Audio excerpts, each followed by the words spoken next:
George, growing up, I don't know about you. What was your favorite cereal growing up? Oh, geez. I had a bunch of them. My mom was always against us having cereals that were sugar first. Really? Yeah. Yeah, So we said we had to start with Cheerios. Yeah. But then, I got to cheat because I could visit my cousin. So Fruity Pebbles, Right. Cocoa Puffs, Captain Crunch with Crunch Berries. I had quite a few. Peanut Butter Captain Crunch. Captain Crunch always ripped the hell out of the top of my mouth. It did. It did. At the top of your mouth, it would shred it. Yeah. Scott, did you grow up on grape nuts over at your house? Weetabix. We were big on Weetabix. Yeah. No, it was all sugar at our house, but it was, I didn't even really. Dad kept me away from Fruit Loops. I don't know why. Why? Maybe you should have eaten them. Well, no, it didn't. Look at you. That's right. What about Lucky Charms? Look at me now. Oh, no, never. I never got into the Lucky Charms, the mushy marshmallows. Oh, I like that. All that. No. I tried Blueberry once. I almost vomited. No, I've never. But the reason I bring it up, did you hear about Cinnamon Toast Crunch? The thing that's Scott, I know Scott heard about it. It's the most vile thing I've read in a while. And for people out there that don't know, please Google this. The Twitter thread is amazing. Some guy in California who happens to be the husband of the girl who played Topanga on Boy Meets World. He got in his Cinnamon Toast Crunch, found shrimp tails, like shrimp tails. Somebody just like chewed off the shrimp and threw shrimp tails in. Scott, what else was there? Floss and rat droppings, right? Yeah. It was all in the... And he has it all photographed, and like he contacts General Mills and says, hey, what the hell? And they're like, oh yeah, they said that the shrimp tails were just like clumped up sugar. That's all it was. Clumped up sugar. Did you read this? I read it, and it was clearly whether it happened at the factory or at the shop he bought it in. Somebody was ticked off. Somebody tore into that bag, and somebody, because you could tell one of them was retaped. Somebody sabotaged. But if you read it, like some people are like, this has happened before. They're notorious for this. Well, that was the thing. Like, what?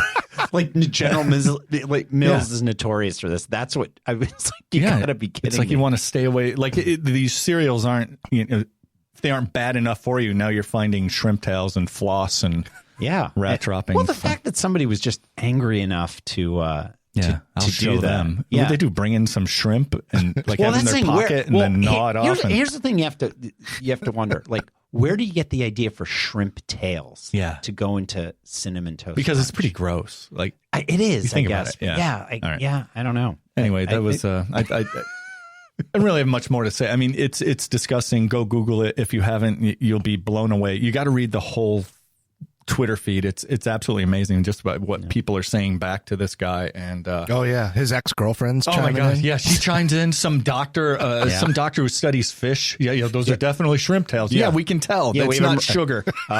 We have a marine biologist here to confirm. She just chimed in. They didn't go looking for it. It's so funny. Just imagine if it was this huge breaking story. We have a marine biologist. And that's the other thing. That should be in the top 3-4 news stories on the nightly news, and it wasn't. It wasn't even on the news. No, well, remember it used to be like tampering. Remember the Tylenol scare? Oh, yeah. That was huge. Now, granted, that ended up in a death, and we're very sad about that. But it's not funny.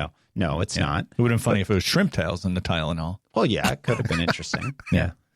Anyway, I'm going to let you introduce this today's guest. We got a great guest, and I'm going to guess she has never had sugar cereal. Maybe as a youth. I bet you she doesn't eat sugar cereal now. Well, we will ask her that. We'll talk about her the whole hour about that. We will ask her that question. We are very fortunate and very happy to have this accomplished woman on our show, Liz Ferrow. She is a mom. She's a motivational speaker. She's an author of 2 books, Finish Line Feeling and Girls with Soul. She is also the founder and CEO of girlswithsoul.org, which is a very important nonprofit that we'll be talking about today as well. That's girlswithsoul.org. And we are happy to welcome Liz Ferrow. Hi, Liz. Hey. Thanks for spending your morning with us, Liz. Yeah. We love it. Thank you for having me. And I did grow up on sugar cereals. You did. But you don't eat it now. Like Cookie Crisp. Oh, yeah. Yeah, what else? And I used to try to dump out the whole box of the the marshmallows Yes, me in too. Lucky Charms because I didn't want the things that looked like cat food. Right. Gross, right? You just wanted the marshmallows. I just wanted all marshmallows. Yeah. No, I'm with you. I did the same thing. Yep. Yeah. And in high school with the shrimp thing, we had a smoking area in our high school. Yeah, we did too. And just to mess with them because it was disgusting, we caught a bunch of smelt, if you know what smelt are. Okay. Yep. And I was with a couple of guys who would go fishing and they caught hundreds of these little fish that I think smelt. You can like beer batter them or whatever. I don't know. I never ate them, but they were really gross when you cut the heads and the tails off of them. So we thought it would be funny to collect them and then dump them in the smoking area because we called it the cage. Yeah. Oh, and so we dumped all of the heads and tails into the cage That's so at funny. night so that when the smokers went out there in the morning, they'd have to have like fish heads and tails all over the place. No, that's a good one. Yeah, it was fun. I guess, I don't know. I'm not going to say I had anything to do with the Cinnamon Toast Crunch, but you never know. You did, didn't you? I love it. The cage. There's a devious twinkle in that eye. In the 80s. Yeah, right. You had the cage. We had the slab. Yeah, we had something called the slab where people at Brighton smoked. Slab. And they were known was as it like slabbies. concrete and people just sat on Exactly. It was just a big concrete slab in the back of the building and they all smoked out there. Yep. And that's where and the they were allowed to? were. Like it was a designated slab? Yeah, Okay, sure. yeah. The What are you cage was kidding? designated. Come on, Liz. It's the 80s. They probably could have smoked in the where did you teacher's go to high lounge if they school? wanted to. And it was great because then we'd catch some of our girlfriends that quote unquote never smoked out there, and then we'd be like, "Well, hey, slabby," and we just call them slabbies. It was funny. Where did you go to high school? Brighton. Yeah. BHS, home of the Barons, but no longer the Barons. No. That's a topic for another day. Yeah. Yep. Yeah, I don't think we're the Indians anymore either. I went to Irondequoit. No, you're the Eagles. Eagles? Yeah. Silly. Yeah, I know. You're the Eagles. They changed all my schools. I went to Miami of Ohio, and they're not the Indians anymore either. Everywhere I go, they change it. They don't want to be associated with me. You're a bad seed with your smelt. So I could have made this. I could have made this one of the longest introductions because You could have. Well, I know. When you look at the awards, the amount of marathons, triathlons. Yes. Not 5, 50K. 50. Ultras, Right. which I've never heard of before. No. So, I mean, Dude, it's classic underachiever. So exactly. So Liz, we're going to get to all that, but I'd love to start just with what's happened in the last year, where we are right in this moment. It's COVID, it's vaccines. Are you still running your own personal marathons? Like, what are you doing right now? Like with the organization, any new books? Like, how have you been keeping busy right now with everything that's going on? Wow. Well, all of the above, I've been trying to stay active as possible. Sure. The marathons, actually, I ran a full marathon in all 50 states for Girls with Soul, and I did that in 2.5 years. So when that was finished, I thought, now I have to do the continents, and my husband's making fun of me because he's like, well, when that's done, are you going to like go to Mars or what's happening? So, he better not tempt me because it's going to be the next. Yeah. Call Elon Musk. Now, I love it.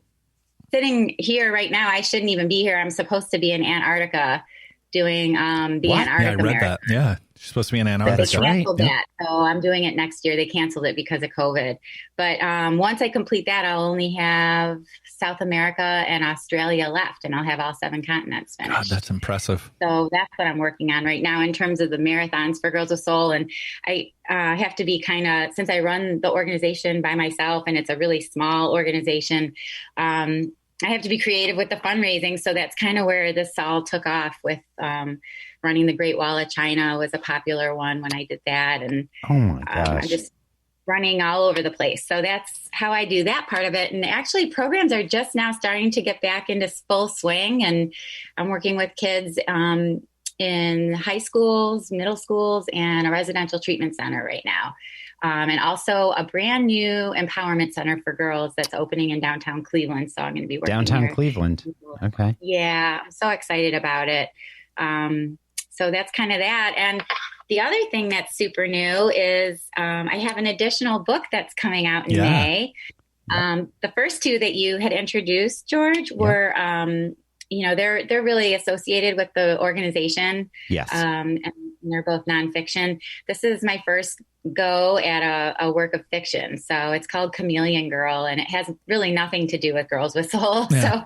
So it's exciting because I've never tried to make a story up before. I've just told stories as they happened in the past. And the cool thing about that book is she's going to be doing a book signing here in Rochester, New York at Radio Social, I think on, is it June 2nd? Yes, it is. I think it is June 2nd. And we'll talk more about that at the end. We'll plug it again before we get out of here. But that's exciting. So people in Rochester, if you want to come meet Liz and get your book signed, say hello, tell her that she needs to do better in life because she's an underachiever. Feel free. It's really funny that you say yell that. Yell at her for making me feel inferior. Yeah. I squished it all in at the later stage in life. I was always told I was an underachiever and I couldn't major in fun in college and I'd never get into college. And oh my gosh, the whole works. I was doomed to be living under a bridge someplace. Really? Yes. And this was truly was. I'm laughing about it, but it's what teachers, I was kicked out of the Girl Scouts. I was kicked out of everything I've ever been in. And even my own family told me all of these things. So nobody thought I would ever achieve anything. I think that's why I got so crazy about it. Like, I'll prove you wrong. Yeah, let's get into that. I would love to get into that. Yeah. If you don't mind, could we start like way back in the beginning? I know you were born and raised in Rochester. Mm-hmm. I was. Yep. And you went through. Tried to lose me. They moved to Cleveland when I was in college. Oh, I'm sorry. Like, damn it, she found us. Sorry. I should have laid off the caffeine this morning. No, it's okay. No, it's quite all right. We love it. We love it. And I'll let you take the story from here. But I know you were born in Rochester and you went through what was it, 3 or 4 foster homes before finally being adopted, and then kind of 4. Yep. 4. So kind of take it from there. Give us a little background on that. Well, my parents found me at Catholic Charities. So they told me I was a Catholic Charities baby, and I was in 4 foster homes. I don't know a lot, but what I was told was there was abuse in the homes, and that's why I was moved around so much. Okay. But I was adopted at about 2.5 years old. And my parents were really cool in terms of trying to make up for some of my trust issues and, the stuff that I came into the house with. Sure. But they did a great job with it for a while. Unfortunately, my next door neighbor, who is not alive anymore, so I can't slander his name and I won't say his name, but started sexually abusing me when I was 8. And that went on for about a year-ish. And the thing that was weird about that too was I had this assignment pad, and you could tell that I grew up in the 80s, but I left it at home all the time because it was kind of like my special place that I would write stuff down that was happening to me, like Psych 101, kids have to draw pictures or get it out someplace. For sure. Usually in those ways. So I would just write stuff down. And back then we didn't have, Cinemax or Skinemax or Spectre Vision or any of that stuff that, is so easily accessible now to kids, porn and everything else. But we didn't have any of that stuff. So the things that I was writing in this assignment pad, there is no way how I would know these things unless they really happened. Of course. But my mom would root through my stuff while I was at school. And I told you about a minute ago how I was always in trouble. I mean, the first day of kindergarten, I punched a kid in the face. I've cracked kids' heads open at recess, all kinds of crazy stuff that I just had energy that would go into bad places because it would explode. And clearly there was a reason for that, though. I mean, there was. Come on. But here's the thing. Nobody knew what the reason was. Right. Because when I got home, the assignment pad that I had Garfield and Pookie on the front of it, the one that I would leave in my drawer. Because I was obsessed with Pookie for some reason. I just loved him. Do you remember who Pookie is? No. I remember Nermal. There was Garfield, Nermal. Nermal was the other cat that came into the house, right? And Garfield hated Nermal. Pookie was the bear that he liked? Yes. Yes. Okay. Got it. No, I was a Garfield person. He was Garfield's teddy bear, and Garfield loved Pookie. That's right. Garfield hated everyone. Right. So he would take Sarah Pookie and put him in this little box with a blue blankie. And it was like a whole thing. I just loved it. I had a blue blankie, which my parents left in Yugoslavia and said, oh, you lost it. And like, what? And I had slime. My mom hated it. And one day I came home from school. Where's my slime? You lost it. Every time they didn't like something, they would say I lost it and it would just disappear. But that's neither here nor there. When I walked in the house from school, my mom was visibly angry with me and I could see it and didn't faze me because I always was in trouble, but she pulled out Garfield and Pookie and I was like, oh, that's, shit's going to hit the fan now because I didn't want anyone to know. And for good reason, because when my mom did that, she asked me if it was true. So she was basically saying that I made it up. And then she said, why did you write it down? Was it that important to you that you felt you had to write it down? Which, even as a 9-year-old, that was like, whoa, that's harsh. And then the third thing was, we're not going to tell anyone because your dad will go to jail. He'll go next door and kill the guy and it'll be your fault that your dad's in jail. And she literally, I'm not exaggerating, walked out of the room and we never spoke of it again. Wow.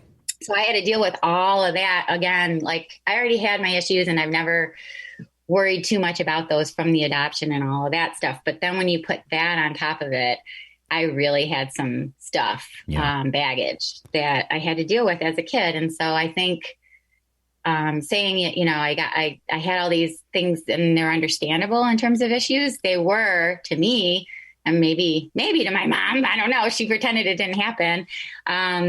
But nobody knew why. So I was just kind of labeled the bad kid or the kid that needed Ritalin or whatever, Jeez. Yeah. So, but I want to ask some questions. That's kind of where I, in all my life with like stuff that I went through up and down, like even in my 20s, I still was dealing with a lot of issues. I want to get into that. One quick thing though, they say when you're young, your first memories sometimes are like some people remember when they were 3 years old. Some people, do you remember like when you got adopted? I mean, you were 2.5. Do you like what was your first or is your first memory with you already being there with your adoptive parents? My first memory is being there already, but I remember two things super clearly. I don't remember the foster care at all. But I do remember that I used to go into my brother's rooms and sort through their things because I wanted to take all the good shit with me when I got booted out. So I would take their stuff and hide it in my pillowcase. And I'm like, this shit's going with me when I go. Because I always just assumed I was going. And I do remember that. And I do remember packing a suitcase. I had this 1970s paisley electric blue and pink suitcase. And I love that freaking thing. It was made out of cardboard. It wasn't even like a real suitcase. It was little. It was for children. And I remember packing it and running away in the night when I was like, little. I mean, I was really little. My mom was like, she's running away. My dad's like, it's dark out. Where the hell is she going to go? She'll be afraid. And I didn't. I just kept going. Right. I believe it. See ya. So your mom wants it kept quiet. So after this happens, it clearly is kept quiet for a while. And we can get to the point of, or maybe it's been kept quiet forever until you start writing about it. But so the trouble continued in school. Like I was just saying, to keep that pent up, and then your mom knows. So there's stress probably because you can't tell your father. Right. And then so what kind of happened after that? You had that encounter with your mom, and then parties, boys, and booze. Yeah. Okay. And all athletics. Right.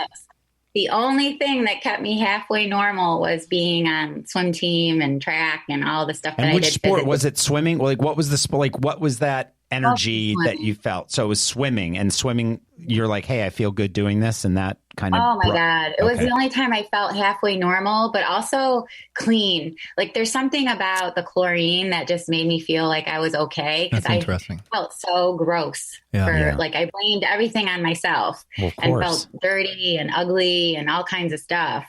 And, being told that you can't tell anyone, it just makes it, solidifies that it was your fault. So just, and I think there's something very rhythmic and methodical about the stroke and the water slishing through your ears. And I don't know, some people would call it boring, but for whatever reason, the camaraderie and goofing around with my friends on the team, it just was like the only time I felt truly whole and healthy. Yeah. So did you learn being on that team how to get on with others? There wasn't any, like, because you mentioned how kindergarten, you punched somebody right in the face, you got started right. So how did that work with being on a team? I'm very curious.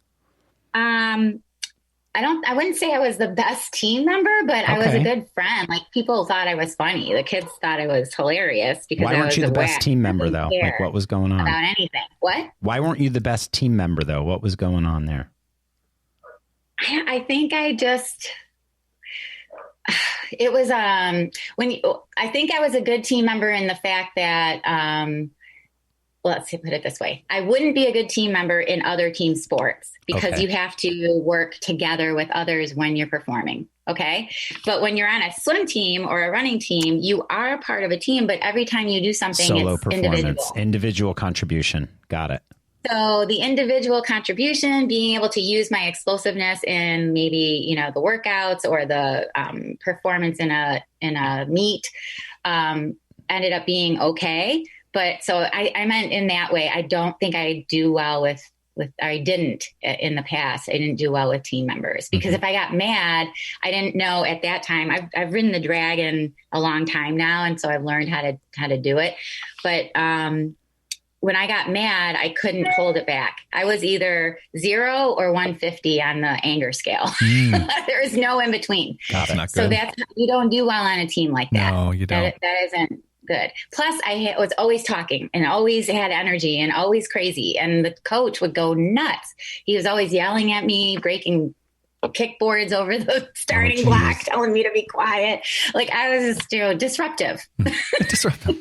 So not a good team thing, it's just, these are not qualities that now, as first of all, a mother, a person who works with children, someone who, has coached or seen coaches with my own kids on various teams. Those are horrible qualities. The worst. No, they are. I mean, yeah. I mean, I get it. I get what you're saying. Yeah. Yeah. You didn't want that. I don't blame them one bit. Right. You didn't want that person on your team. I had my issues. Some people knew how to deal with me and some didn't. Most just didn't want, adults didn't want me around. Right. But I had no filter. No, fuck it. If I wanted to say it, I was going to say it. I didn't care who was there or who heard it. And you still have no filter, right? Still no filter, but I use my powers for good instead of evil. That's right. Yeah. So my question, I mean, you grew up the exact same time I did. We're the same age, and rub it in. I know you're very old. Yeah, very old. But Liz and I were 52 years old, and we look amazing. But my question is, like, growing up in my household, if my mom heard somebody was going to see a therapist or seeing a shrink, only crazy people do that, and we don't do that. Only crazy people do that. So I went in the early to mid 2000s. I saw a therapist for the first time. Did you eventually go to see a therapist, or did running and swimming become your therapy? It was my therapy, but I was forced to see my first therapist, actually. And yes, crazy people only saw them in my house. But on top of it, my mom grew up during World War II Germany. So she's like old school European, hardcore German. You sweep stuff under the rug and you don't. Yeah. There's no such thing as telling other people your business, your problems. Yeah. No such thing. But my first one, I was forced, and that was in my 20s because I tried to kill myself and they made me see one. Okay. So, and was that college? They forced me in college. Oh my God. Oh, blast from my past. Yeah. Ouch. I was forced every time. But was that first time? Was it a successful meeting with that therapist, or did you have to go on to another, or was it no? I didn't think they were successful. The first guy was just, I had some issues with like an overdose, and they forced me to talk to this guy who was like the polar opposite of me and just like zero energy. I don't know what his deal was. He needed to have a little bit more caffeine in his repertoire, but I didn't relate to him at all. He was some stodgy old dude. And the thing that sucked about that was the guy who abused me was kind of an old dude. Like, I looked at him as a grandfather figure. So it just wasn't a good match. And I was only there because I was being forced. So I had to go. Second one was similar, except he wasn't old. He was young, and it was weird because I think he was projecting on me. I ended up having a court case years later when I had my son. And even though I wasn't supposed to, I I had access to my, to the doctor, what the doctor wrote about me when I the medical records. You got it. Okay. Yeah. Because of that court case. And he wrote all kinds of crazy stuff, like how I was coquettish and I was trying to seduce him and all. I'm like, what was he talking about? Sounds like he had the issue. I definitely sounds that way. Yeah. Coquettish. Yeah. But then I did have one good therapist. I had a really bad one in between that. It was a woman, and she told me horrible things too. And that men just like to have their egos and their dicks stroked. And I'm like, who are these people? Like, why are they so awful to me? And then the third one was awesome. She was amazing. And I loved her. And I went to her until she moved away to Europe to do some kind of sabbatical or something. I don't even know. So I still use her one piece of advice today, and I use it with the girls. And other than that, it's all been the running and swimming and biking. So, all right. So you're getting all this reinforcement, this energy. I won't say it's positive, but it was countering, let's say. It was energy that was countering what was going on within you. And at that time, that's all that mattered, right? Right. Oh, no. Of course. Absolutely. You had to carve out, and I find this a lot. It's like some people assume other personalities. Some people carve out other worlds. And it sounds like here, like you just carved out a place for yourself, and you're like, my place is here in fitness, and the whatever energy or high you were getting off, it was helping counter all these awful things that had happened to you and that affected your behavior as you were growing up. So what, and not to use this as a dramatic point, but was there a tipping point for you? Yeah. When you were like, okay, I'm doing all this fitness, and because to be honest, if I went through what you went through and I couldn't address the person directly, and I had parents that weren't very supportive, I'd have a tough time getting across that bridge to like, how do I turn this into something that I can share with others and realize that only by taking care of others do I truly take care of myself? Like, what was that tipping point for you? Probably when I was in my late 20s. Okay.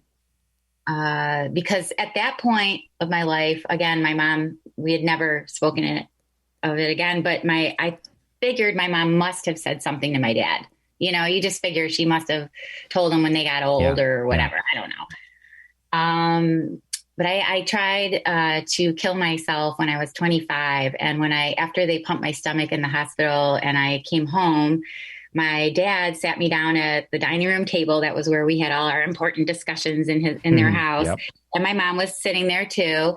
And he's just flat out said, seriously, like, what is going on with you? I don't understand. What's wrong? And I was like, probably has something to do with Mr. So-and-so. And he's like, looked at me like, truly did not quizzically. He had no idea what I was talking about. And so I told him, and I thought a vein was going to pop out of his head. He was so mad. God. And then my mom got upset that I told him, and it was this whole thing. So that sort of was the catalyst to, okay, I need to, stop living in the past. And, I found all of these great ways to get better.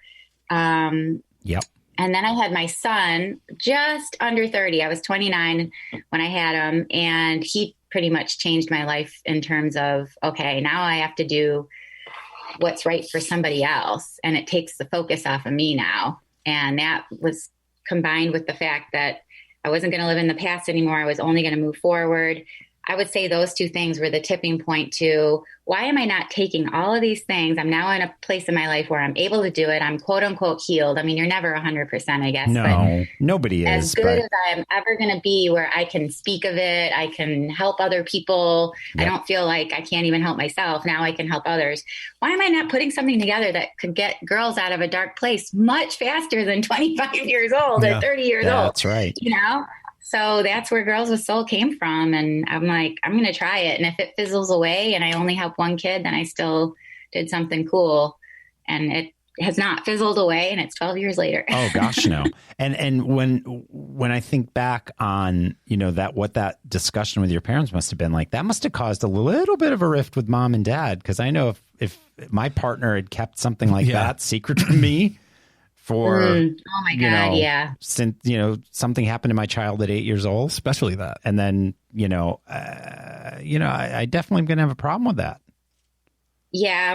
My dad said, I hope you know that if I would have known, I would have helped you. And then of course my mom was like, oh, I'm the bad guy. And like, it just became a rift between them. Well, then it becomes and then about them, right? Kind of it's like what happened. Yeah. It's almost like then it always has to be certain people have behaviors where everything is about them. Right. Yeah. Yeah. So even that day, when my father finds out what happened to me, it still was about my mom. The way it is. No, I know. So, and one other question that might be a bit personal, so don't feel you have to answer it in depth, but I'm just curious. It's like when you, I think it's good for listeners to hear little bits of this at least. And I'm sure you do this when you coach people. It's like when you go through something like this, how do you get to that point where you trust somebody enough where you actually, you want to have a child, you want, you find somebody you want to be partnered with, you want to have a child. Like, how do you get there? Yeah. Oh my gosh. And I know you did some therapy, but it sounds like you really, in a sense, it's not a cure, but you cured, in quotes, yourself in a way. Yeah. Well, it took a lot of turning and burning. That's for sure. I mean, I would date people, if you want to call it dating, whatever the kids are calling it they call it talking. They're just talking. I'm like, really? You needed that box of condoms in your front seat because you're talking? I'm confused. So like my son would be like, oh no, man, I'm just talking to her. Okay. So I would do a lot of talking, but, and then just get rid of them immediately because I wanted to leave everybody before they left me. So there was no trust for many years, and that included my 20s. But I got to say, I'm a pretty impetuous, wacky person, I guess. So I just was, when I make up my mind, and it's probably why I'm an endurance athlete. If I make up my mind that I'm going to do a 50K, I'm not going to stop unless my legs are broken. And even so, I still might not stop until I finish what I said I was going to do. So when I decided, I had some issues with bulimia in the past. I actually quit that. I was like, I'm not doing that anymore. I'm a healthy person. Like I'm just told myself I'm not going to do it. And I didn't do it anymore. I told myself I'm going to be a good mom. And I always wanted to be a mom. And I think it was because I, had my own issues and I was adopted and all of that stuff. So I thought, well, I'm going to have my own kid and it's going to be a good thing.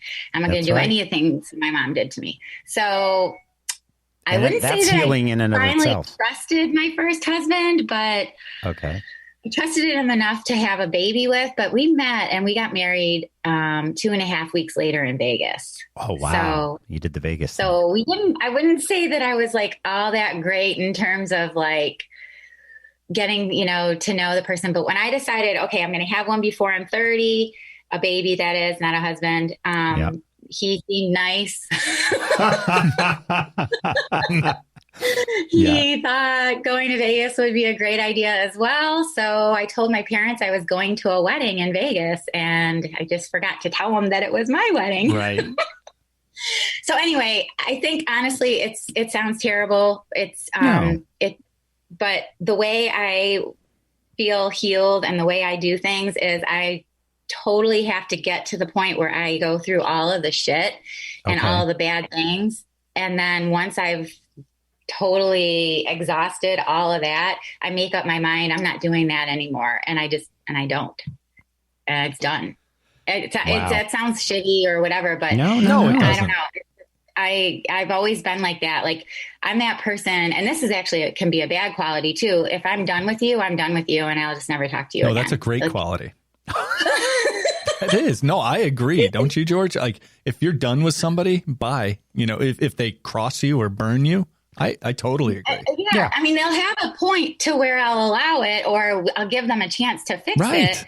And I'm not angry anymore, but I'm done. But you're done. And I will cut you off at your knees and I am literally done. I will not go back. Right. And that goes back to yes, because you don't want to, you have so much time in life, and how do you want to spend your time? The quality time. A very dear friend of mine who passed away 2 years ago.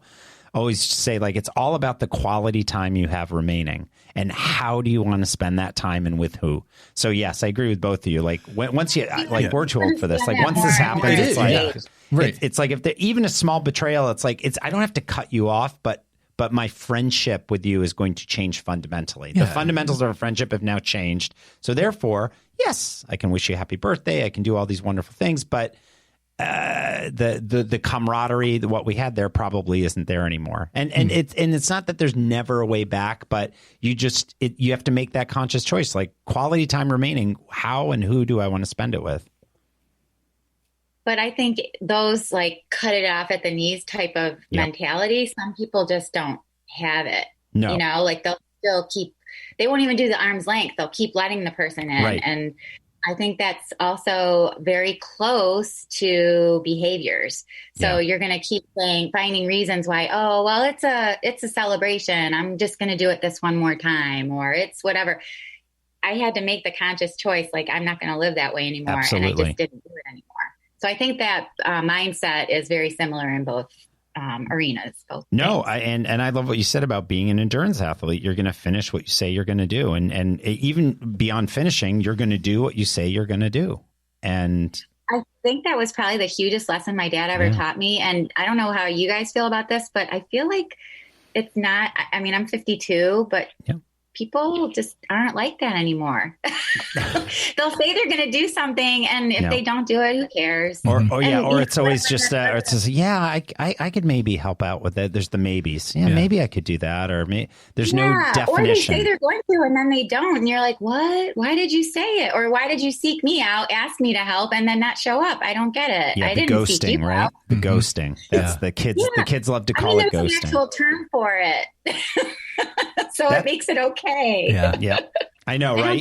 Now that there's a term for it, it makes it okay, which it isn't. I mean, you see that now. You see that in relationships. You see that in dating.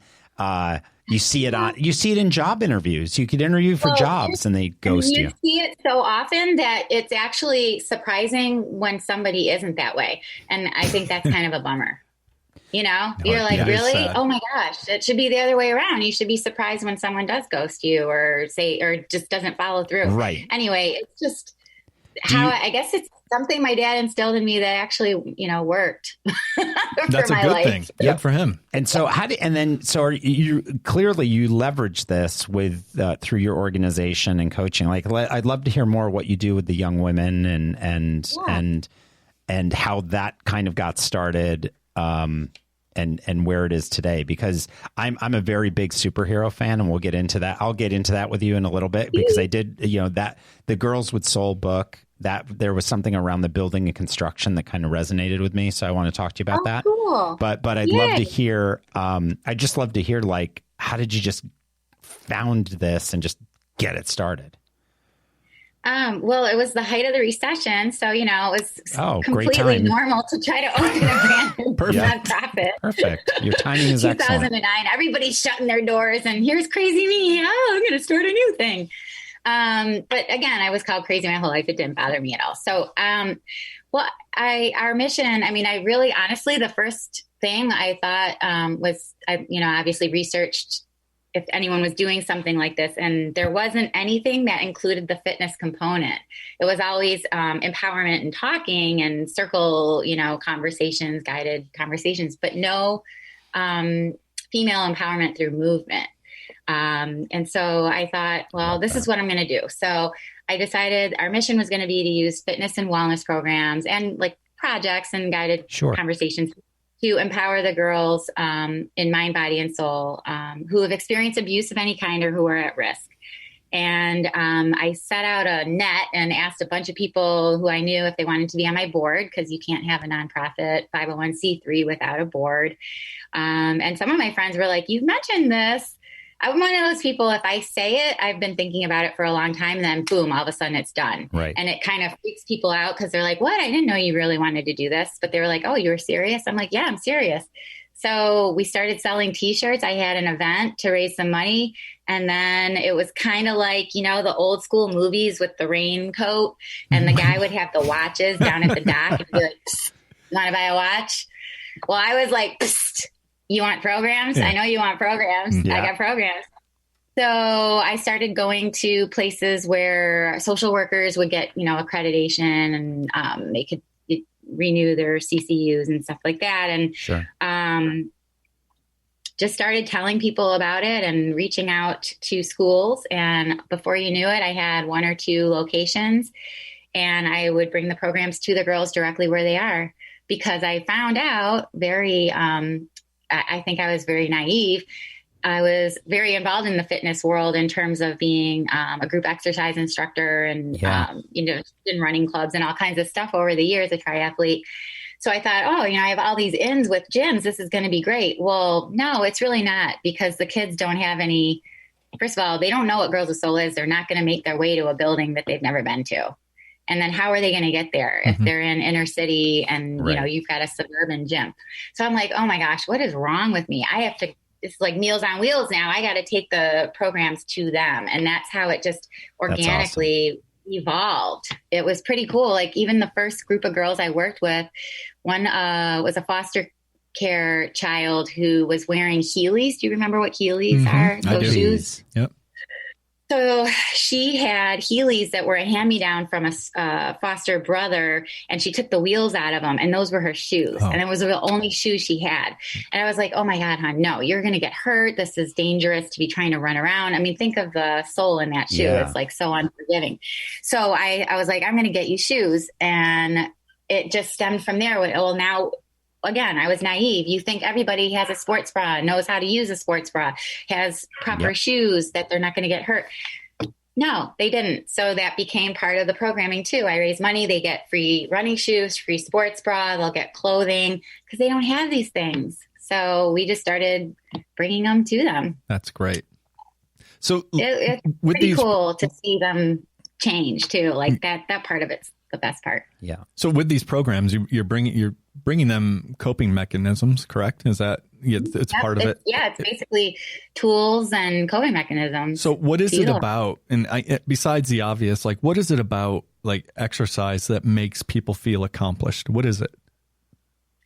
I think it really just boils down to being able to do something that you didn't think you could do. And then all of a sudden the impossible is possible. Like, if one kid is struggling to run 2 laps and all of a sudden she can do a, 5K, or I can do 5 push-ups versus falling on my face trying to do 1. That's a physical accomplishment that only you can achieve. No one can do it for you. And have you seen that? Have you seen that with girls? Have you seen that with girls who started off maybe doing a lap around the track and all of a sudden they're doing 5 and 10Ks? Yeah. Even that, or better than that, coming into the room with the worst attitudes ever. Like, just that stink eye, I'm not doing shit today, this sucks, just attitude. And within 15 minutes of running around, or we'll play a fitness game, all of a sudden they're all laughing, they're being kids. It's like the shift in their demeanor is, you can see it. A light switch goes on behind their eyes. That to me is like, okay.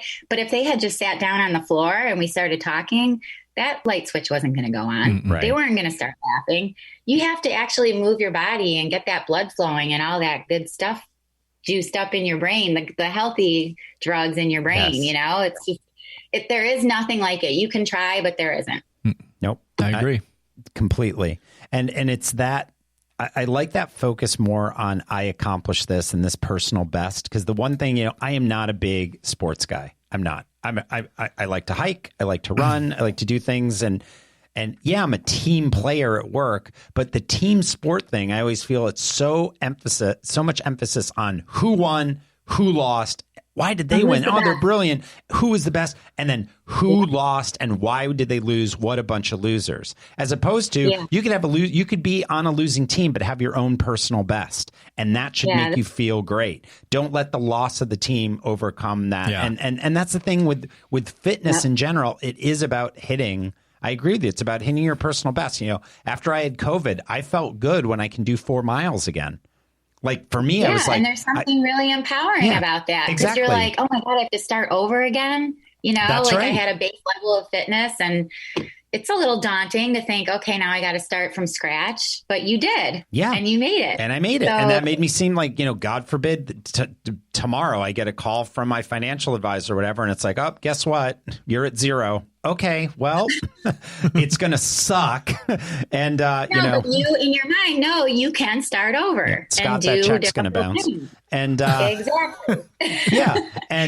But I can start over. Right. And that's why people are like, well, if you lost it all, what would you do? And I'm like, I would just start all over. Start tomorrow. I could go out and sell used cars. I could go grab a job at Amazon. I could do both at the same time. And you find a way to get back.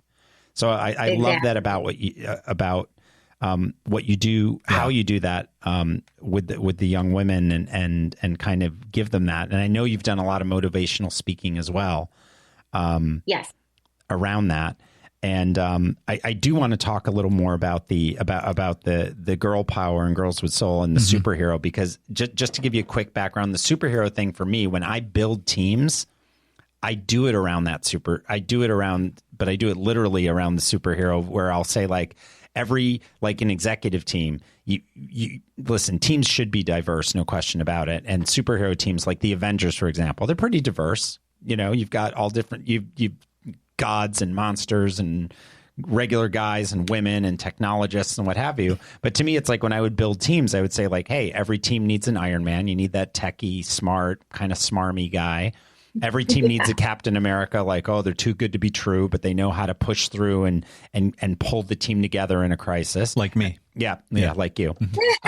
Everybody needs a Hulk. You need that strength. Everybody needs a Black Widow that's got that, that's got that guile and strength and ingenuity to get out of difficult situations. So it's like when I was reading through the book Girls with Soul, it's like finding your superpower. It's like, yeah, it's not only finding it, it's like it's finding it, and then where do you utilize it and how you can use that to lead great teams going forward. So I'd love to hear more about that and where that girl power and that superhero, theme came up. Well, we were working on different things and programs with the kids, and I think it just sort of started as an acronym for power, and then we branched off from that acronym into ROCK. So power stands for perseverance, optimism, wisdom, energy, and resilience. Wow. And those are all things that you can get through fitness and use in life as well. And like you said, having all that, like the Avenger team, you want to be able to surround yourself with positive people that, are going to help bring you up in the places that you might not be as good at as they are. So that's where the perseverance and the optimism and all that stuff came from. And then ROCK came from resilience, optimism, courage, and killing stereotypes. And I think it's really important for the girls to focus on all of those things. And killing stereotypes can be ones that are put on you by other people, whether it's because they're in residential or because they're Black or because they're Puerto Rican or gay or whatever the stereotype is, that they don't have to be changed in any way or look at themselves differently in any way, that they actually can use that as a power, but also the ones that they put on themselves. Because a lot of times they think bad things about themselves, and that's obviously going to hurt. That's going to be their kryptonite right there. Right. So it just stemmed from there that these were very powerful things, and that they could use them as, in a way, I was doing speeches where I would talk about fitness as a superpower, because if you think about it, it can change so many things, and it does have a lot of power over health and everything. Oh, your mental well-being, the endorphins you get. You can take a bad mood. You can change your mood just by going for a run. Yep. For sure. And that's part of the energy, the energy that you get from it. And just bringing people together too, like how sports does, like whether or not you're a sports fan or you're on a team, that camaraderie, there's nothing like it. So it can do a lot of things that, if you think about it, it's its own superpower. So I think that's where it all really jumped off from. And then my publisher, when we were coming up with the title for the book, he sent me the pictures, the cartoon of me as a superhero that he had an artist draw and was like, well, what do you think of this? And I was like, oh my gosh.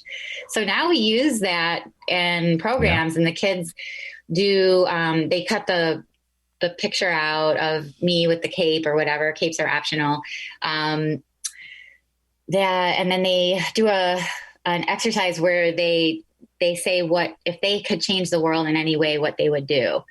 And I love, some of them are like, I would make sure mental illness was addressed, or, I mean, some of the ththings they come up with, I'm like, oh my gosh, like they're very aware. They know what's going on. They do. And it's kind of cool to see. I like to give, because the whole point of being a superhero is to share your powers with the world. Right. And so, and then teach them how to be powerful and then share theirs. And then it just is a ripple effect from there. And so when I hear what the kids would do and then they like the picture and they're like, is this you? Oh my God. I'm like, yeah, I don't have abs like that. That was an artist rendering of my abs. But, yeah, it just all comes together that they're just proud of Girls with Soul. They take ownership of it and they're thinking, if Liz can do it, I can do it. And, they become their own superheroes. This is the big point of the superhero too, is they need to know, it all boils down to, they need to know. And that's what the turning point was for me. I can save myself. Yeah. I don't need somebody else to save me. And I think that's the most important thing, especially if you're an inner city kid who is looking for attention in the wrong places and you end up pregnant and, you're just behind the 8 ball even further now than you were before. And if I could get them to where maybe they don't need that affirmation from other people because they're saving themselves, they're going to be a lot further along and more powerful. I could see young boys reading this as well. I know it's totally. and I know there might be a stigma about it. It's strictly for girls. I'll tell you, I know it spoke to me. Yeah. I mean, say what you will, you but said the foundation, the building of the house. Yeah. Spoke to you? Yes. I love it. Well, you got to have a strong foundation or you're screwed. The reason why, and listen, there's no ego attached to this at all, Liz, but the reason why it spoke to me, it's because it's a lot of the stuff that I've preached since starting my career. Since starting my career after school, it's like, and building, and I've built a lot of great teams. The first few teams I built, you learn from that and then you start doing things differently. But now I've got this, a formula. It's an ever evolving formula, but it just really resonated with me. And that's what it all comes down to. It's like, isn't that great? Even now with post COVID, which I do have one more question for you on that. It's like, yeah, the foundation is the foundation stays there, but you just kind of change what's on it. Sometimes you adjust, sometimes you don't have to knock everything down, but it's what I call regrowth. You clip back the bushes a little bit, or you do knock down part of the house and you rebuild it. It's just part of regrowth. And I'm curious now, what's your approach, or what are you, if you've been speaking with young women through this crisis, what are you seeing now as like the trends coming out of it, and how are you approaching it? Like, what are to me, discovering your superpower is even more important now than ever before, because people have been left on their own. They may have been, they say domestic abuse is up because people are home. There's all, there's so many factors there. So I'm just curious what you've encountered or what you're seeing and how you're approaching it. Well, just the fact that everything's turning to, doing things on Zoom and video, and you don't have interaction with you need that energy between It's people. tough to get it. Yeah, it is. Especially if you're in a home where maybe you're already being ignored or whatever, like you already feel isolated, and then that just compounds it. So, I mean, I was doing home workouts for the kids and sending it to them so they could continue to move. It isn't the same thing, but if you're doing something, it's definitely better than nothing. So just trying to get them to focus on resilience. There's always going to be something in life, and it doesn't have to be, what happened to me or whatever. There's always, and COVID is a perfect example, that's going to knock you down or pull you back. That's right. And you have to be able to figure out how to move forward. So, I'm just focusing on the books and some of the exercises in the workbook and working out, continuing to move. If they can get out and walk, if they have a safe neighborhood, I want them to at least walk. For sure. As soon as when we were able to come back in person, that was like the clincher to be okay again. But, you can still be okay on your own if but not be afraid to reach out either. Yeah. You have to be able to reach out to people. Totally agree. You know, at the beginning, you talked about her accomplishments in running. You listed all of them. Yeah. Can you list them again? Yeah. Because I think we just kind of skim over that. Yeah. We've got at least I think you're up to 70 marathons that have been done, numerous triathlons. And this what kills me. At the time I read it, it was 2, maybe it's more now, but these 50K ultras. Yeah. That's really what let's put a little emphasis on this. I mean, I'd love to know about the 50. I want to know about the Great Wall Run. That's what I want. How does, what? That was insane, actually. 50Ks are very, very difficult. I've only done 2. They're usually on trail, so that makes them harder than on a road. Yeah. But it's 31 miles, and it's no joke. That is no. But, I mean, now that's think about building that first of all. First of all, that's 31 miles. Is that 31 in a row? Are you taking pit stops? Is that just going? In a row. It's like I've done 5 Ironmans, and that's 140.6 miles in a row. Yeah. But you swim 2.4, you bike 112, and then you run 26.2. It is. I've done one in Switzerland in the Alps. So it was really cool. It was like being in the Tour de France because they go, when you're biking. Yeah, right. Yeah. Wow. Well, Liz, I'll have you. I've done 2 marathons. I did one at 20 and one at 40, and I'm done. I'm never doing them again. Which ones did you do? I did the Pittsburgh Marathon at age 20 because I went to school there. And then I did the Rochester at age 40 with my oldest brother. And then I'm like, it was real easy at 20. It wasn't easy, but it was a lot easier. And then at 40, it was... Too. That's a tough course. Which Pittsburgh one? Marathon's tough. I don't know the Rochester course at all. I've never done it, but I know Pittsburgh was rough. It's a lot of hills and cobblestone streets. It's really rough. Yeah. Why won't you do one again? Just done. And the other thing I've done several. I mean, I can't even count 5 and 10Ks just to do. And I just got to a point like, why am I paying to do these? I could go do a 5 and 10K any day I want. And at the beginning of walk out your door and do it for free. Right. And I do like starting when quarantine started, I really just started upping everything and just, I ran every day. I ran every day, but 11 days during this whole year. So it was actually a good thing for me to, focus on my exercise and fitness. So, yeah.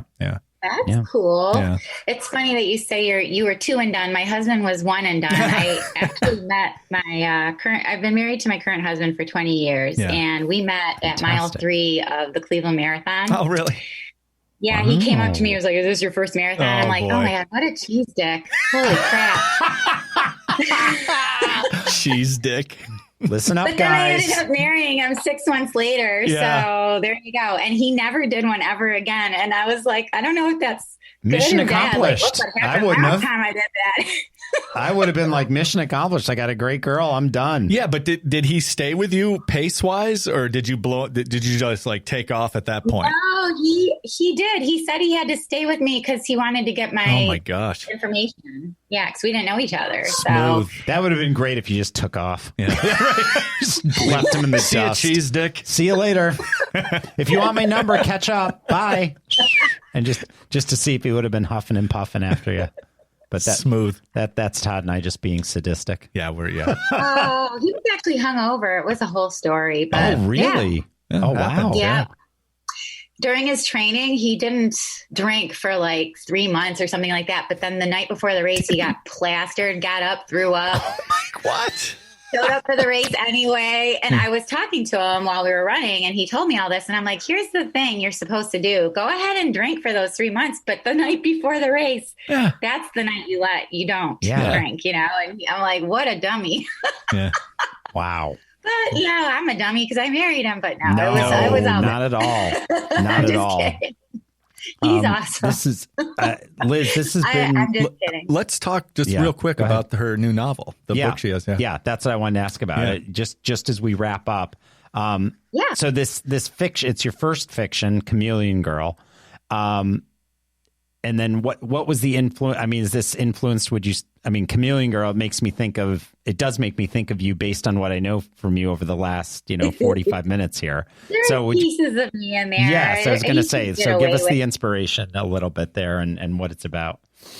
Well, you'll hear it when I tell you a little bit of what it's about. You can tell that there's pieces of me in there, but Sure. I think I might be in all of the characters actually. But she's a young woman. She's in her 20s. Her name is Nora, is the main character, and she's a firefighter, but she grew up in a less than idyllic childhood home with an abusive mother, and runs away when she's like 10 years old and becomes a ward of the state. So she's not only in foster care, but she ends up aging out of the system and becomes a firefighter. But she finds solace in her own forms of medicine. And one of her medications is running, and the other is going to sex clubs, and it's all about needs, not names. So she will pick people up in bars, and she just has a bag of tricks that she uses or doesn't use. And then she leaves without getting their names. And then she feels better for a while. Yeah, so she more uses like sex and running and art as her forms of medication along with therapy. And that all is great for a little while, but she's involved in a huge, horrific, she's not involved in it, but she's called to an accident involving a baby, and she saves the baby's life. And it unfortunately shakes loose some repressed memories that start to really turn up the heat in her life. And the rest of the book is about her figuring out what's real, what's not, and how she's going to get through it. And this book will drop when? May what? 21st. May 21st. May 21st. And then Liz will be back in Rochester at Radio Social on June 2nd. And that's from, I think, 5 to 8 p.m. She'll be doing a book signing there, and you can go. And hopefully we can maybe have Liz in studio live. Oh, that would be cool. That would be very cool to do that. Would you? For your book signing and everything? I would love to. While I'm there, I think I might be doing, also, I'm tying in some Girls with Soul work while I'm there with the Children's Center. Oh, good for you. Great. Yeah. Nice. So I think I might be doing like a workshop or something with the kids there, with the girls. So I mean, I have other things that I'll be planning while I'm in town. I haven't been back in Rochester in a long time. And we won't take up all your time, but maybe we just we'll do a quick update. We can have you in. We'll be talking about the book. I'll be at the book signing. Todd's works right next door. I'm right next door. So that'll be great. Really? Yeah, at the Comedy Club. I'm so excited. I would love that. Yeah. That would be awesome. I would love that. So if people in Rochester, about the book too. Yeah, they can come meet you. The book will be for sale there as well. I take it. You can buy the book, and that'll be great. So that'll be a lot of fun. If people in Rochester come out, I love it. Get inspired. Get inspired. If you feel like a schlub, come get inspired. Come get inspired. Yeah. And if you're feeling a little extra wealthy, you can always loosen up some dollars and go to, I believe it's girlswithsoul.org, and you can make a donation. Yeah. And I think that would be a very nice. Don't be a cheese dick. That would be a very fine thing to do. Yeah. Don't be a cheese dick and just donate. Don't be a cheese dick. Donate to Girls with Soul. That's my new favorite. I love that. I will be making a donation this afternoon. Yeah. And I mean that. I'm not giving you the Hollywood thing don't worry, honey, I'll make it. I could tell. Yeah, I'm not giving you the LA thing. No, girlswithsoul.org. No, he will. There will be a donation made today. But he uses the name Georgie Sparkles. Right. You'll see it under Georgie Sparkles. I like that name. Thank you, Liz. Name. Well, thank you. On that note, I think it's time to wrap it up. Thanks, Liz. We've been speaking with Liz Ferrow, mom, motivational speaker, author of 2 books, and the soon-to-be first fiction, Chameleon Girl, due May 21st. And as we just said, she'll be at Radio Social signing those books on June 2nd. And hopefully she'll be back on our podcast. Hopefully, she said she would. Podcast.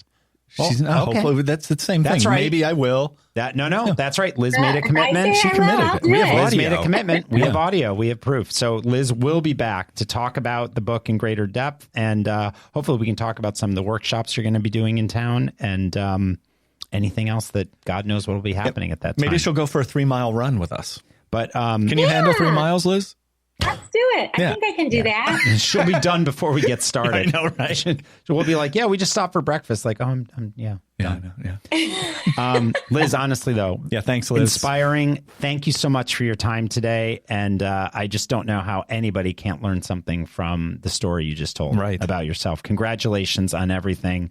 And thanks for sticking with it, because there are lots of young women out there that wouldn't be where they are today without your dedication. So thanks so much for staying the course and realizing that you matter and you have value, because you certainly do. Thank you so much. I appreciate that. Thanks for having me. Thanks, Liz. We'll talk to you soon. Thanks, Liz. So when Marjorie Goldstein came to me and said, "Oh, I have a great guest for your show," and she had 2 of her books. She let me borrow the books, and I went through the books. She got them signed. It was pretty cool. I know, they're signed. And do you know Marjorie? Have you met Marjorie? Not in person. Great person. Very helpful, very involved in things, and just a great overall person. So you'll meet her soon. And she said you'd love to have her as a guest, and she proved us right. Yep, she did prove us right. Yeah. I mean, it's just what Liz has done, what she's gone through, and where she's come out on the other side.